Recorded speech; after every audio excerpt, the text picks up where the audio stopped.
TNN T V کی بین الاقوامی خبروں کے ساتھ میں ہوں بشرا خان۔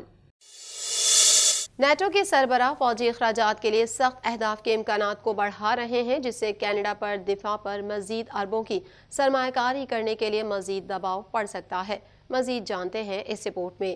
نیٹو کے سربراہ فوجی اخراجات کے لیے سخت اہداف کے امکانات کو بڑھا رہے ہیں، جس سے کینیڈا پر دفاع پر مزید اربوں کی سرمایہ کاری کرنے کے لیے دباؤ پڑ سکتا ہے۔ نیٹو کے سیکریٹری جنرل جینس اسٹولٹنبرگ نے خاص طور پر اتحاد کے 30 ارکان سے مطالبہ کیا کہ وہ اپنی قومی مجموعی پیداوار کا 2% دفاع پر خرچ کرنے کا دوبارہ عہد کریں، کیونکہ یوکرین میں روس کی جنگ اور دیگر خطرات فوجی بجٹ کو کھا جاتے ہیں۔ کینیڈا کی انیتا آنند سمیت تمام اتحاد کے وزرائے دفاع کے ساتھ ملاقات کے بعد برسلز میں صحافیوں سے بات کرتے ہوئے اسٹولٹنبرگ نے کہا کہ اتحادیوں نے اخراجات کا نیا ہدف قائم کرنے کے بارے میں بات کرنا شروع کر دی ہے۔ انہوں نے کہا کہ انہیں ہدف کو پورا کرنے کے لیے ٹھوس تقاضے اور ٹائم لائن طے کرنی چاہیے، اس کے برعکس جب یہ پہلی بار 2014 میں طے کیا گیا تھا۔ کینیڈا سمیت رکن ممالک نے پہلی بار 2014 میں اس بات پر اتفاق کیا تھا کہ روس کے یوکرین کے جزیرہ نما کرائمیا پر حملے کے بعد اگلی دہائی میں اپنی جی ڈی پی کا 2% دفاع پر خرچ کرنے کا مقصد رکھیں۔ کینیڈا طویل عرصے سے جی ڈی پی کے حصے کے طور پر اخراجات میں اپنے زیادہ تر اتحادیوں سے پیچھے رہ گیا ہے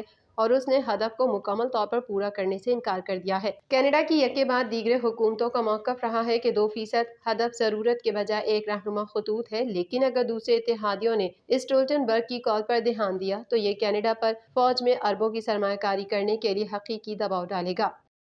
گزشتہ ہفتے کے آخر میں جھیل ہورون پر گرائی گئی ایک نامعلوم شے کی تلاش معطل کر دی گئی ہے۔ RCMP کی جانب سے کہا گیا ہے کہ خراب موسم کی وجہ سے کامیابی کے امکانات نہ ہونے کے برابر ہیں۔ مزید احوال اس رپورٹ میں۔ گزشتہ ہفتے کے آخر میں جھیل ہورون پر گرائی گئی ایک نامعلوم شے کی تلاش معطل کر دی گئی ہے۔ RCMP کی جانب سے کہا گیا ہے کہ خراب موسم کی وجہ سے کامیابی کے امکانات نہ ہونے کے برابر ہیں۔ یہ اپ ڈیٹ امریکی صدر جو بائیڈن کے بیان کے چند گھنٹے بعد سامنے آئی ہے، جس میں انہوں نے کہا تھا کہ کینیڈا اور امریکہ کی فضائی حدود میں ہوا میں اڑنے والے 3 آبجیکٹ کو گرایا گیا تھا۔ ایسا نہیں لگتا کہ وہ چین یا کسی دوسرے ملک سے آئے ہیں اور ان میں نگرانی کی صلاحیت نہیں ہے۔ RCMP نے ایک بیان میں کہا کہ وہ گزشتہ ہفتے کے روز یوکون کے اوپر نیچے لائی گئی چیز کی باقیات کی تلاش جاری رکھے ہوئے ہے، لیکن اس نے نوٹ کیا کہ آپریشن بھی مشکل ثابت ہو رہا ہے۔ پولیس فورس نے کہا کہ بہت بڑے سرچ ایریا کے ساتھ حالات انتہائی چیلنجنگ ہیں، جو 3000 مربع کلومیٹر پر محیط ہے اور ناہموار اور پہاڑی علاقے پر مشتمل ہے، جس میں برف باری اور سخت سردی کے حالات ہیں۔ امریکی فوجی حکام نے کہا ہے کہ شمالی الاسکا میں مشکل خطہ، جہاں گزشتہ جمعے کو 3 اشیاء میں سے پہلی کو مار گرایا گیا تھا،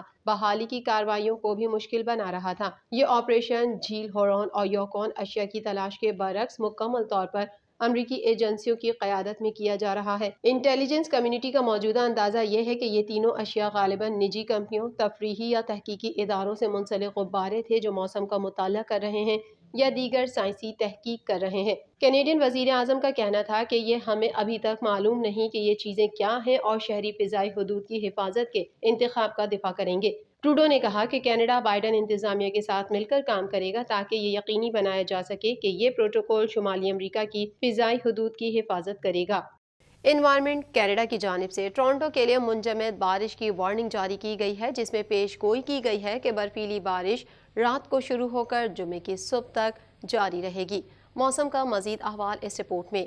انوائرمنٹ کینیڈا کی جانب سے ٹورنٹو کے لیے منجمد بارش کی وارننگ جاری کی گئی ہے، جس میں پیش گوئی کی گئی ہے کہ برفیلی بارش رات کو شروع ہو کر جمعے کی صبح تک جاری رہے گی۔ ایجنسی نے کہا کہ منجمد بارش کے ساتھ برف کے گولے بھی گر سکتے ہیں۔ انوائرمنٹ کینیڈا کا کہنا ہے کہ مختلف سطحوں پر برف جمنے کے ساتھ ساتھ درجہ حرارت 0 ڈگری سینٹی گریڈ سے کم ہو سکتا ہے۔ انوائرمنٹ کینیڈا کے مطابق جمعے کے روز شہر کا کم سے کم درجہ حرارت دن کے اوقات میں -100 اور رات کے اوقات میں -11 ڈگری سینٹی گریڈ تک جا سکتا ہے۔ وفاقی موسمیاتی ایجنسی کا کہنا ہے کہ شاہراہیں، سڑکیں، واک ویز اور پارکنگ کی جگہیں برفیلی اور پھسلن والی بن سکتی ہیں۔ انوائرمنٹ کینیڈا نے گاڑی چلانے والوں اور پیدل چلنے والوں کو محتاط رہنے کا مشورہ دیا ہے۔ شہر میں سردی کے موسم کی واپسی کے ساتھ ہی وارمنگ سینٹرز کھول دیے گئے ہیں۔ اس دوران سٹی آف ٹورنٹو نے ایک نیوز ریلیز میں کہا کہ اس نے جمعرات کی رات اپنے 4 وارمنگ سینٹرز ان لوگوں کے لیے کھول دیے جو بے گھر ہیں۔ انوائرمنٹ کینیڈا کے مطابق اس ویکینڈ پر شہر کا کم سے کم درجہ حرارت ہفتے کی رات -1 اور زیادہ سے زیادہ درجہ حرارت اتوار کے روز 4 ڈگری سینٹی گریڈ تک جانے کا امکان ہے۔ امریکہ کے صدر جو بائیڈن کا کہنا ہے کہ امریکہ جاسوس غبارہ مار گرانے پر چین سے معافی نہیں مانگے گا کیونکہ غبارے کو جاسوسی کے لیے استعمال کیا گیا تھا۔ مزید تفصیلات اس رپورٹ میں۔ امریکہ کے صدر جو بائیڈن کا کہنا ہے کہ امریکہ جاسوس غبارہ مار گرانے پر چین سے معافی نہیں مانگے گا کیونکہ غبارے کو جاسوسی کے لیے استعمال کیا گیا تھا۔ وائٹ ہاؤس میں میڈیا سے گفتگو میں امریکی صدر جو بائیڈن نے دعویٰ کیا کہ چین غبارے کو جاسوس کے لیے استعمال کر رہا تھا، تاہم شمالی امریکہ میں مار گرائے گئے 3 اجسام کسی ملک کے لیے جاسوسی نہیں کر رہے تھے۔ بائیڈن نے کہا کہ وہ رواں ماہ کے واقعے کے بارے میں جلد ہی چین کے صدر شی جن پنگ سے بات کریں گے۔ امریکہ اس معاملے پر چین کے ساتھ بات چیت جاری رکھے ہوئے ہے۔ ہم نئی سرد جنگ کی تلاش میں نہیں ہیں۔ امریکی صدر کا کہنا تھا کہ ہم معاملے کی تہہ تک پہنچیں گے۔ جو بائیڈن نے کہا کہ کوئی غلط سوچ نہ رکھے، اگر کوئی چیز امریکی شہریوں کے لیے باعث خطرہ بنے گی تو اسے مار گرایا جائے گا۔ غیر ملکی میڈیا کے پریس روم میں امریکی صدر اپنے خاندان کے چین میں کاروباری تعلقات کے بارے میں سوال پوچھنے پر ناراض ہو گئے۔ رپورٹس کے مطابق امریکی صدر جو بائیڈن نے اس دوران ناراضگی کا اظہار کرتے ہوئے صحافیوں پر تنقید کی کہ ان کا رویہ نرم نہیں اور پھر وہ کمرے سے باہر چلے گئے۔ دوسری جانب امریکی صدر کے جاسوس غبارے کے معاملے پر چینی صدر سے بات کرنے کے بیان پر چینی وزارت خارجہ نے رد عمل کا اظہار کیا ہے۔ چین نے غبارے کو جاسوسی کے لیے استعمال کرنے کی تردید کی ہے۔ چین کے مطابق غبارہ موسم کی معلومات جمع کرنے کے لیے استعمال کیا جا رہا تھا اور اپنے راستے سے بھٹک گیا تھا۔ چین کا غبارہ بحر اوقیانوس کے اوپر 4000 فٹ کی بلندی پر تھا جب اسے امریکی جنگی طیارے نے مار گرایا تھا۔ ترجمان کے مطابق امریکہ کو تعلقات مضبوط اور مستحکم کرنے کے لیے چین کے ساتھ کام کرنے کی ضرورت ہے۔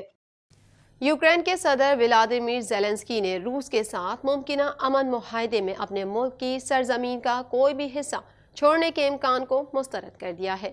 مزید جانتے ہیں اس رپورٹ میں۔ یوکرین کے صدر ولادیمیر زیلنسکی نے روس کے ساتھ ممکنہ امن معاہدے میں اپنے ملک کی سرزمین کا کوئی بھی حصہ چھوڑنے کے امکان کو مسترد کر دیا ہے۔ ان کا کہنا تھا کہ روسی صدر کے ساتھ سمجھوتہ نہیں ہو سکتا۔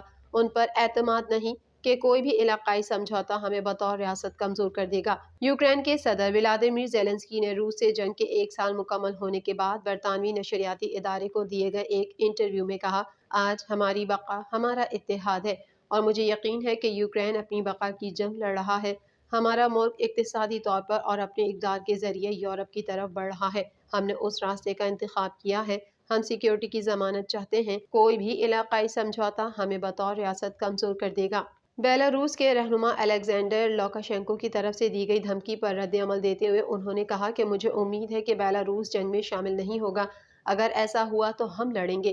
روس کو بیلاروس کو دوبارہ حملے کے لیے اسٹیجنگ پوسٹ کے طور پر استعمال کرنے کی اجازت دینا ایک بڑی غلطی ہوگی۔ صدر زیلنسکی نے روسی صدر ولادیمیر پوتن کے ساتھ کسی بھی طرح کے سمجھوتے کے امکان کو مسترد کرتے ہوئے کہا کہ ہماری زندگی میں ہر روز لاکھوں سمجھوتے ہیں، لیکن سوال یہ ہے کہ اس حوالے سے ہم کس کے ساتھ سمجھوتہ کریں۔ پیوتن کے ساتھ نہیں، کیونکہ اس پر کوئی بھروسہ نہیں ہے۔ انہوں نے مزید کہا کہ مغرب کی جانب سے فراہم کیے جانے والے ہتھیار اور دباؤ جنگ بندی کا ذریعہ بن سکتے ہیں اور امن قائم ہونے کا بھی امکان ہے، کیونکہ ہتھیار ہی وہ زبان ہے جو روس سمجھتا ہے۔ یوکرینی صدر کا مزید کہنا تھا کہ روس کو بیلاروس کو دوبارہ حملے کا جواز بنانے کی اجازت دینا ایک سنگین غلطی ہوگی۔